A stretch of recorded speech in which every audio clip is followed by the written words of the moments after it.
الرسول زعيمنا والقرآن دستورنا والجهاد سبيلنا والموت في سبيل الله أسمى أمانينا. Cette devise n'est pas celle de l'État islamique, mais celle des frères musulmans. Une confrérie secrète fondée en Égypte et présente en Europe depuis le début des années 60. Son objectif, l'islamisation du monde. ومعنى هذا أن الإسلام سيعود إلى أوروبا مرة أخرى. L'idéologie qu'ils ont créée, on la retrouve dans tous les groupes salafistes, dans tous les groupes djihadistes. Des frères musulmans, il y en a aussi chez nous, en Belgique, à Verviers et à Molenbeek. Mais en regardant dans les registres, nous, on a trouvé ces deux organisations-là, islamistes, qui détiennent de plus en plus d'immeubles. Surtout l'Association musulmane du Canada elle a fait une transaction en 2014 de 4,7 millions de dollars dans le centre-ville de Montréal. Pour certains, leurs discours et leurs idées auraient contribué à préparer le terrain aux recruteurs salafistes djihadistes. Charleroi, février 2016. La première foire musulmane organisée en Wallonie s'ouvre sur fond de polémique. Des conférenciers sulfureux, voire interdits, et des organisateurs soupçonnés d'être des frères musulmans. C'est ici que nous décidons de commencer notre enquête. Nous avons été clairs avec les organisateurs. Ce qui nous intéresse, ce sont les frères musulmans. Et apparemment, avec ce thème, nous ne sommes pas les bienvenus. La mosquée de Montréal, dont l'immeuble est détenu par l'Islamic Society of North America, je suis allé voir, il y avait un présentoir, et puis on trouve des documents assez clairs là-dessus, comme celui-ci. Là-dedans, on se met du point de vue de ce qu'il faut faire quand on veut faire un État islamique. On va parler, par exemple, de l'Arabie saoudite. Selon lui, l'objectif de la foire est d'œuvrer pour le vivre ensemble. Voilà, vous avez par exemple des dates, des petites choses tout à fait normales, je veux dire, qui font partie du quotidien des musulmans.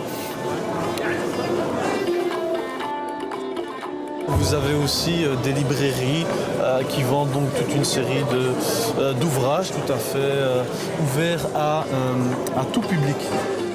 Nous avons examiné les stands de près. À l'étalage de certains d'entre eux, de nombreux ouvrages salafistes prônant une pratique rigoriste. Les grands idéologues de l'islam politique et ceux qui justifient le djihad armé sont là, disposés entre les produits de beauté et les articles vestimentaires. Côté conférence, c'est la même tendance. Parmi les invités, Abou Zaïd El Mokri, un orateur controversé pour ses propos antisémites ou négationnistes. الغرب المنافق الذي يركع لليهود ويخاف من اليهود ويسجد لليهود ويقدس الهولوكوست ويعتبر رقم 6000 حقيقة مطلقة وكل الديانات ممكن أن تناقش. Ce jour-là, cet individu n'aura pas l'occasion de répandre son fiel. La ville a pris un arrêté interdisant sa prise de parole.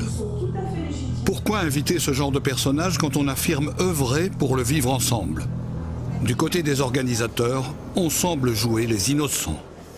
Les organisateurs sont-ils vraiment naïfs? Ignorent-ils le pédigré de leurs invités? Abou Zaïd El Mokri est un député d'un parti islamiste marocain apparenté aux frères musulmans. Pour cette journaliste qui enquête depuis des années sur le sujet, il n'y a aucun doute, les organisateurs de la foire sont de la même mouvance. La Muslim Expo est la première tentative, à mon avis, des frères musulmans de s'implanter dans la région de Charleroi. Donc jusqu'à présent, on connaissait très bien leur foyer, leur présence à Bruxelles, à Verviers, pour ce qui concerne la partie francophone du pays. Mais là, c'est vraiment une offensive majeure vers le pays de Charleroi. Conférence islamiste à Montréal, ça devait se dérouler à l'Université Concordia. Après ça, bon, il y a eu tellement de protestations que Concordia a décidé d'annuler. Il y a des gens là-dedans qui sont vraiment des crackpots qui vont prendre qui vont prendre part à cette conférence-là. D'abord, ça s'appelle l'organisation qui organise cette conférence islamiste-là, c'est l'Islamic Education and Research Academy. Le nom spécifique de la conférence, c'est Calling the World Back to Allah. L'objectif, évidemment, initialement, c'était de venir au Canada parce qu'ils sont en train de développer, imaginez-vous donc, une filiale canadienne. Ils sont en train de développer des alliances avec une autre organisation qui est située ici au Canada qui s'appelle l'Institut Al-Maghreb. Et c'est une organisation aussi qui avait été invitée, imaginez-vous donc, par l'Association étudiante musulmane de Concordia.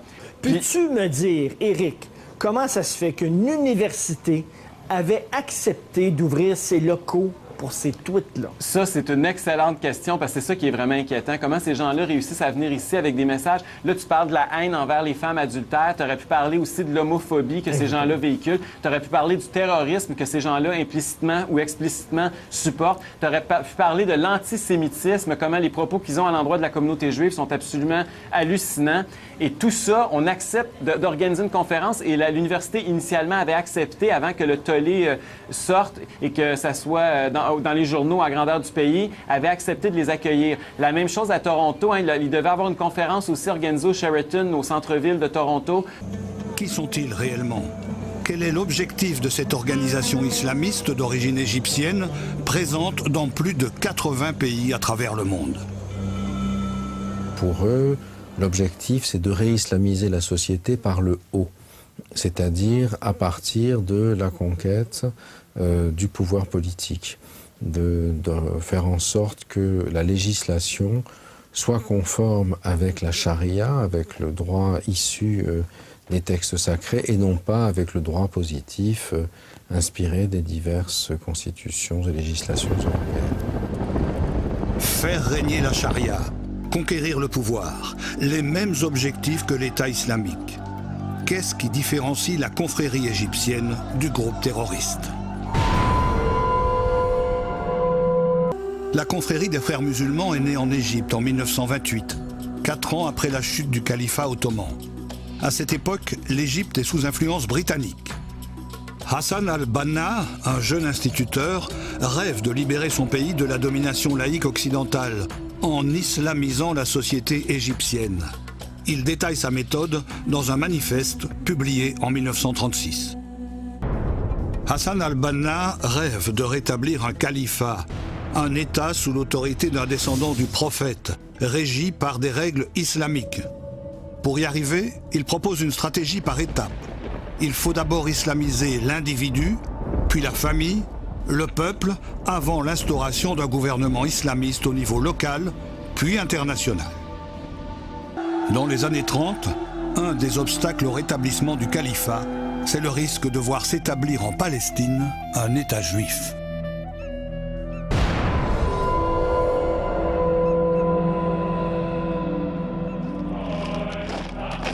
Financée par les nazis et donc influencée par leur antisémitisme, une milice djihadiste composée de 1000 à 2000 personnes est créée vers 1938.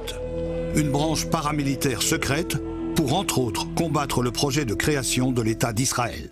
En Égypte, le roi Farouk est renversé par Gamal Abdel Nasser, qui est soutenu par la confrérie. Mais une fois au pouvoir, Nasser va laisser tomber les frères musulmans et leur projet d'islamiser la société. وقابلت المرشد العام للإخوان المسلمين وقعد وطلب مطالب. طلب إيه؟ أول حاجة قال لي يجب أن تقيم الحجاب في مصر وتخلي كل واحدة تمشي في الشارع تلبس طرحة.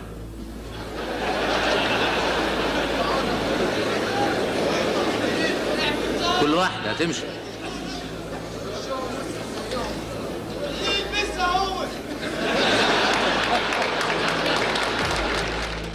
En 1954, Nasser dissout la confrérie. Saïd Qutb, figure intellectuelle des frères musulmans, est arrêté. En prison, il va écrire un livre dans lequel il légitime le djihad offensif. Il sera condamné à mort.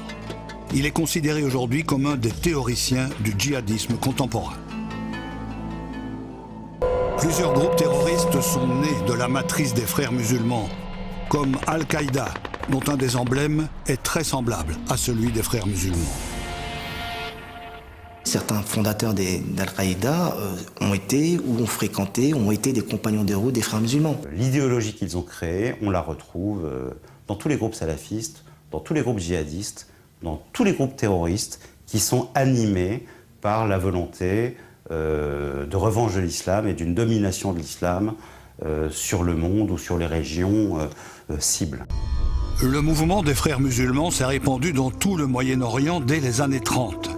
Mais réprimé au fil du temps, notamment en Égypte et en Syrie sous le régime de Hafez el-Assad, le père de Bachar el-Assad, certains frères musulmans se réfugient en Europe. Les frères musulmans s'installent partout en Europe et s'organisent. La Fédération des organisations islamiques en Europe chapeaute les différentes branches européennes. À Dublin, ils installent le Conseil européen de la fatwa et de la recherche. Sa mission, émettre des avis juridiques basés sur la charia pour les musulmans d'Europe. Ce conseil est présidé par un personnage important, Youssouf al-Qaradawi, un des idéologues les plus connus et les plus controversés des frères musulmans.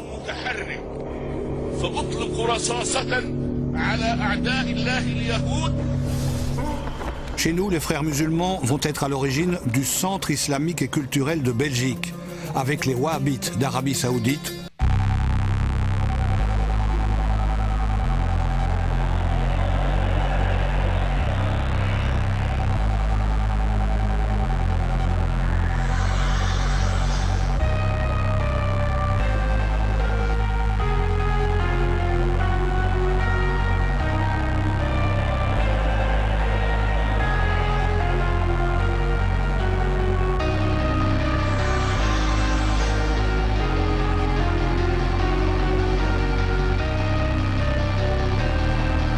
À Verviers, la mosquée As-Sahaba et le Cessive, complexe éducatif et culturel islamique, qui occupent le même bâtiment, sont-ils toujours sous l'influence des frères musulmans? Pour le savoir, nous décidons de nous rendre sur place pour leur poser la question. Vous êtes des journalistes, vous êtes libres. Nous, à l'intérieur, c'est un lieu de culte qu'il faut respecter. On est ouvert. Laissez-moi vos coordonnées. Je vous donnerai de façon un rendez-vous. Pendant que nous tentons d'obtenir un rendez-vous, arrive l'imam, Frank Amin Hench, un converti. D'après plusieurs sources, il aurait prêté allégeance à la confrérie et serait donc bien un frère musulman formé dans un institut frériste européen. Mais avec nous, l'imam ne va pas accepter d'aborder ce sujet. Pourtant, le complexe éducatif et culturel islamique est membre de la Ligue des musulmans de Belgique, affiliée à la FOI, Fédération des organisations islamiques en Europe, la branche européenne des frères musulmans. Nous n'en apprendrons pas plus. Pour connaître l'objectif précis des frères musulmans pour l'Europe, nous avons été à la rencontre de 3 anciens frères musulmans. Tous les 3 avaient prêté allégeance à la confrérie. Tous les 3 y avaient des responsabilités. Aujourd'hui, Mohamed Louisi se bat avec sa plume. Il écrit pour alerter sur les activités des frères musulmans. Farid Abdelkrim. Après 15 ans chez les frères musulmans, cet islamiste est devenu humoriste. Avec de la dérision et beaucoup d'audace, il n'hésite pas à dénoncer les dangers de l'islamisme. Mohamed Louisi a passé 15 ans chez les frères musulmans. Il a fait connaissance avec la confrérie au Maroc, bien avant son arrivée en France en 1999. Mohamed a 21 ans quand il décide de venir en Europe pour étudier. C'est ici, dans cette résidence universitaire à Villeneuve-d'Ascq, près de Lille, qu'il est recruté par la branche française des frères musulmans, quelques jours à peine après son arrivée. Derrière cette porte, la salle de prière où Mohamed repérait les futurs adeptes. Il faut repérer des potentialités. La rigueur, des gens qui viennent tout le temps faire la prière, des gens un peu avec un look qui reprend un peu la barbe et compagnie. Ces gens-là, ils sont repérés, donc la personne, il rentre en contact avec eux. Et souvent, pas de manière directe. Instaurer le califat, islamiser la société par étapes. Le projet pyramidal de Hassan al-Banna serait donc bien présent chez les frères musulmans de France. Pour défendre le port du hijab et attaquer la laïcité, encore le CCIB, représenté cette fois par Farida Tahar. Cette jeune femme est également conseillère communale à Molenbeek. Elle se défend de toute proximité avec les frères musulmans. Pourtant, elle a étudié les sciences islamiques ici, à l'Académie Al-Khayriya Belgica, où de nombreux conférenciers frères musulmans sont régulièrement invités.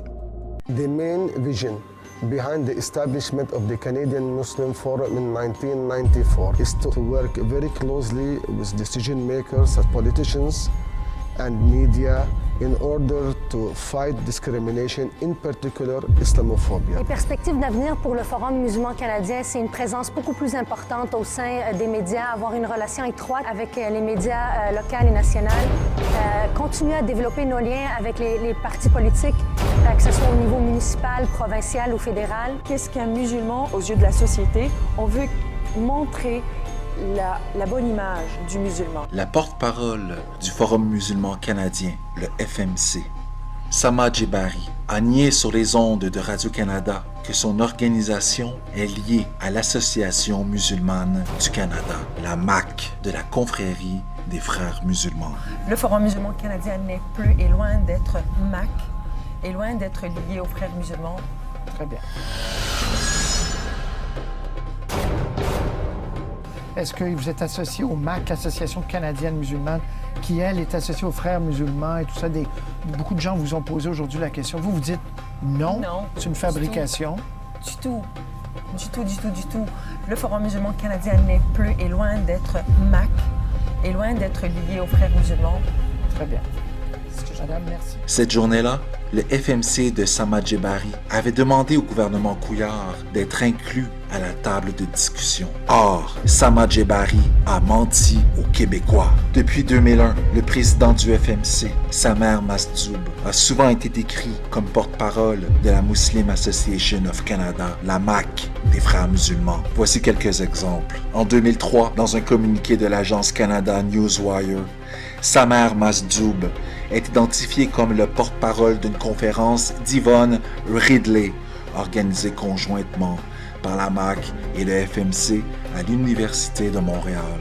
En 2005, dans un communiqué de presse du FMC, Samer Masdioub est identifié comme le vice-président du Forum musulman canadien, responsable des relations avec les organisations non gouvernementales. Pendant ce temps-là, il était identifié sur le site de l'Agence du revenu du Canada comme étant membre du conseil d'administration de l'Institut Dar al-Iman, affilié à l'Association musulmane du Canada, la MAC. En 2008, au moment de la divulgation du rapport de la commission Bouchard-Taylor, Samer Masdioub a été identifié comme représentant de la MAC par la CBC. En 2010, Samer Masdioub est identifié comme étant le président du Forum musulman canadien représentant la MAC au Québec dans un message de félicitations adressé à Gilles Duceppe, alors chef du Bloc québécois. En plus du chevauchement entre les positions occupées par Samer Masdioub à la MAC des frères musulmans et au Forum musulman canadien, plusieurs activités menées conjointement furent organisées par les deux organisations.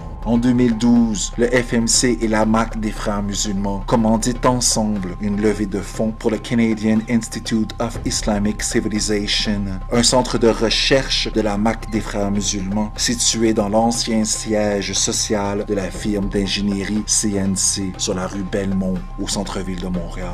En 2013, le FMC et le centre communautaire laurentien, la mosquée Al-Raida, invitent Oussema Kanbari à parler des relations de la communauté musulmane avec la média. Selon le registre des entreprises du Québec, le centre communautaire laurentien est l'un des noms utilisés par la MAC des frères musulmans au Québec. En 2014, le FMC et la MAC des frères musulmans publient conjointement un communiqué condamnant l'État islamique d'Abou Bakr al-Baghdadi. Et toujours en date d'aujourd'hui, la Muslim Association of Canada, la MAC des frères musulmans, présente sur son site web le FMC de Sama Djebari comme étant son partenaire.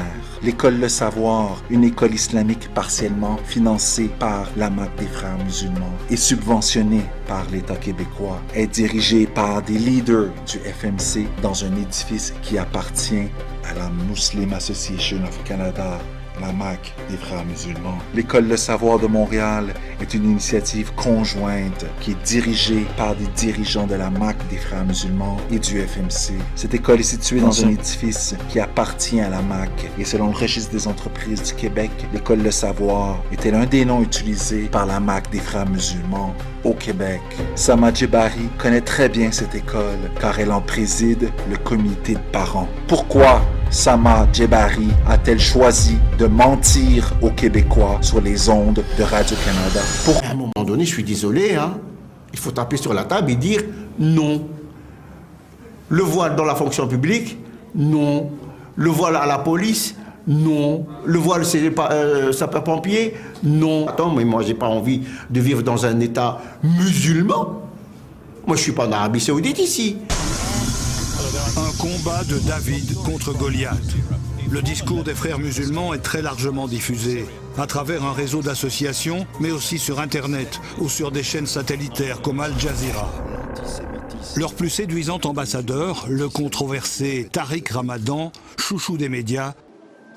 Tariq Ramadan est un prédicateur controversé à cause de ses liens supposés avec les frères musulmans. Souvent accusé de tenir un double discours, il est proche de Youssouf Al-Qaradawi, avec lequel il siège au sein de l'Union mondiale des savants musulmans, un organisme frériste. Tariq Ramadan n'a pas prêté allégeance à la confrérie, mais ses liens et sa proximité avec leur idéologie ne font aucun doute, contrairement à ce qu'il tente de nous faire croire. On parle de modernité, on parle de réforme, mais on ne touche pas au squelette de l'islamisme. Il le dit clairement, on ne va pas changer les textes en fonction de la réalité, mais on va changer la réalité en fonction des textes. Donc, où est le réformisme dans tout ça? Je reste pantois. Appelé à la citoyenneté en nourrissant un sentiment de perte d'identité. Revendiquer le voile, le halal, la non-mixité. Ces discours clivants qui poussent au communautarisme, au repli sur soi, n'ont-ils pas contribué en partie à préparer le terrain aux recruteurs salafistes djihadistes? Aujourd'hui, ce sont surtout les salafistes qui occupent le terrain chez nous et qui sont montrés du doigt pour leur rôle dans la montée du radicalisme. Les frères musulmans n'aiment pas y être associés. Pourtant, le 13 juin 2013, lors d'une grande réunion au Caire en Égypte, frères musulmans du monde entier et salafistes ont signé ensemble un appel au djihad en Syrie, un appel à la résistance au régime de Bachar el-Assad. Après avoir clairement contribué à polluer le climat, après avoir attisé le communautarisme, après avoir appelé au djihad, les frères musulmans condamnent aujourd'hui avec force les terribles attentats qui ont touché Paris ou Bruxelles. Mais ces condamnations ne suffisent pas à rassurer tout le monde. Dans certains pays, les responsables politiques ont affirmé officiellement la dangerosité de l'organisation. C'est le cas par exemple en Grande-Bretagne, où David Cameron estime qu'adhérer à cette idéologie est un signe d'extrémisme. Aux États-Unis, il existe une proposition de loi pour inscrire les frères musulmans sur la liste des organisations terroristes. Bien sûr, on n'a pas vérifié, fait une enquête approfondie sur la centaine de mosquées qu'il y a au Québec. C'est simple, les écoles sont détenues par ces organisations-là. Sur le titre foncier, c'est marqué, par exemple... Des écoles, des mosquées, des immeubles. Dans le cas de la mosquée de Montréal et dans le cas de l'école qui la jouxte, c'est marqué Canadian Islamic Trust Foundation, qui est une fondation de l'ISNA. Puis c'est la même adresse que l'ISNA, les mêmes administrateurs. Ils détiennent la mosquée de Sherbrooke, eux autres aussi, la mosquée à Trois-Rivières. Et si la présidente de Québec Inclusif parle ici de milliers de communautés, c'est parce que leur approche exige de faire éclater en 1000 morceaux la société québécoise. On sait qu'il y a des discriminations à l'endroit des femmes.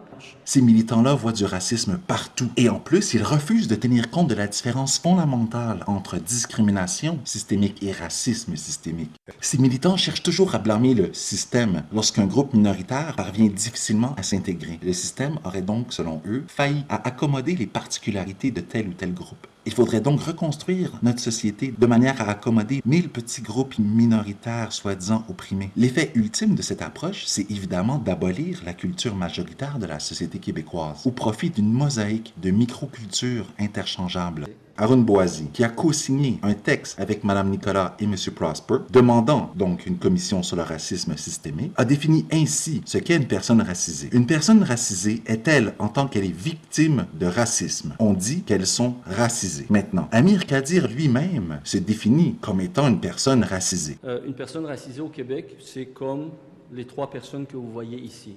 Il serait donc victime de racisme, selon la définition qu'en a donnée M. Boisy. Or, M. Kadir pratique la médecine au Québec et il est député à l'Assemblée nationale. Comment pourrait-il donc faire l'objet d'un quelconque racisme systémique? Quand on tape Forum musulman canadien, la première page qui sort, c'est un article ou deux de points de bascule, par la suite poste de veille, ainsi de suite. Malheureusement, il y a dominance des sites islamophobes qui publient « On ne va pas accepter d'être les esclaves ni les négros des Québécois ».